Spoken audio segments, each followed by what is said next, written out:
Welcome back to Next Gen Access. Today, we're going to take you back in time to 2003. A game called Sands of Time revolutionized 3D action gaming by introducing a devious rewind feature that improved its fast-paced acrobatic fighting and environmental riddles. This year, in 2024, we got a new release that ultimately captures the essence of the beloved Prince of Persia games, and it does so by arranging the best concepts from the series inside a 2D side-to-side layout that pays homage to the 1989 original, all while keeping some familiarity and venturing out on its own. The fundamentals are the same. As a swift, acrobatic lead character, Sargon, you traverse a vast, partially destroyed area that is full of terrible traps, warriors, and monsters that you must bravely defeat with slyness and, of course, mischievous behavior. But the parallels stop there. The Lost Crown is a brand new tale rooted in Persian mythology that veers into an adventure packed with interesting characters.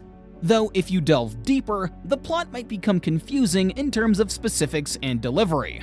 You are a part of a team called the Immortals, a group of 7 nearly superhuman warriors sent to the fabled Mount Kaf to save the kidnapped Prince of Persia and are the focal point of the Mazik map. Combat will test your speed and reaction time, and pressing your advantage makes facing foes just as exciting as navigating the large terrain. For Sargon, his main asset is his speed, and even basic opponents may hit you hard enough that you have to always be on the lookout for their moves. Over the course of our 20 hours of gameplay, every combat was thrilling and significant because of the threat that the majority of foes posed. Even in the regular difficulty setting, learning to master every option available to you is enjoyable. Going above and beyond what one may anticipate in terms of melee action emphasis is one of the Lost Crown's best ideas. When fighting, your major goal should be to establish and keep combos that would allow you to kick lesser opponents into. In addition to standard strikes, upward and downward attacks, and aerial movements, the air allows you to juggle them while you may sneak up on larger adversaries to dodge their blows. Sargon can perform dodges, slides, and heavier attacks that can be charged up, or altered based on when you use them in a chain.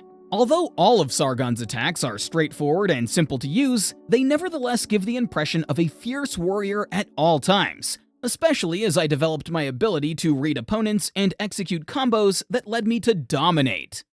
The excitement is increased by the fact that every battle is incredibly stylish. As vivid colors, Sargon and the other immortals that manifest as NPCs fly across battlegrounds at breakneck speeds. They leap across the backdrop, blocking certain strong attacks, even causing a fast execution cut sequence in which common foes are completely destroyed.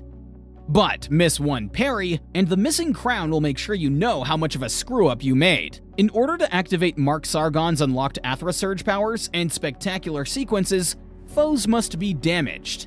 With these, you can do things like simultaneously launch many enemies into the air, make a healing field, or shoot a very strong arrow. With all of the same rules, boss battles are better for combat. Strikes can be parried, and there are some that set off counters to deliver a powerful dramatic blow. Gods are at war, and the bosses of the Lost Crown feel like a real talented competition since they involve people with similar abilities to yours. Its platforming gauntlet is the Lost Crown, just like its combat. Platforming is always top-notch, and fans of Metroidvania-style games will recognize most of the skills that you'll acquire as you progress through the game, like a double jump while in flight, and different struggles with the platforming. While the Lost Crown does follow all the rules, it doesn't break any of them. It makes a very good attempt, and is a very good game. You'll be put to the test by some truly amazing difficult level designs that will make you dodge spikes and swinging blades while overcoming obstacles that never feel cheap or annoying. Though it isn't as thematically cohesive, The Lost Crown does away with the time rewinding ability that has characterized the majority of the Prince of Persia games.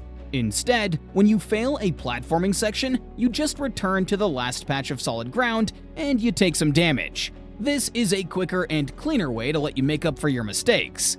Rarely does a platforming section feel excessively lengthy or monotonous to repeat. Mount Kaf is a large area, thus you can really only face repercussions when you run out of resources, since you can just make more tries very instantly. While the concepts at work here don't reinvent the Metroidvania playbook, they do a great job of offering a great deal of variation. Every place has its own opponent and vibe, such as an academy area, where remaining silent is required to avoid ambushes, and an underground pirate harbor full of explosives. Steer clear of a tall, eager blind librarian. You'll go back to each place over and over again as you discover fresh, unique powers sufficient to allow for subsequent journeys. Even though the campaign is getting late, the Lost Crown still keeps things interesting by allowing you to take pictures of anything you see that you can't currently reach, or a puzzle that you don't fully understand. This brilliant system adds the image to your map and encourages you to discover anything Mount Koff has to offer. Eliminating the tedious need to search every corner, the Lost Crown has made a greater effort to embrace the idea of a fragmented timeline. As characters discuss events that genuinely occur on screen, characters will talk about witnessing certain immortals or even assert that they have dealt with Sargon previously. Although the Lost Crown doesn't go into great detail about these intriguing concepts. Furthermore, the tale that is told in Mount Koff occasionally contradicts its comparatively wide and linked setting, since certain paths can lead you to missed events or arrive at them somewhat out of sequence. Prince of Persia: The Lost Crown fixes many of the minor problems that beset the 3D games in this series, in addition to capturing what made titles like Sands of Time so amazing.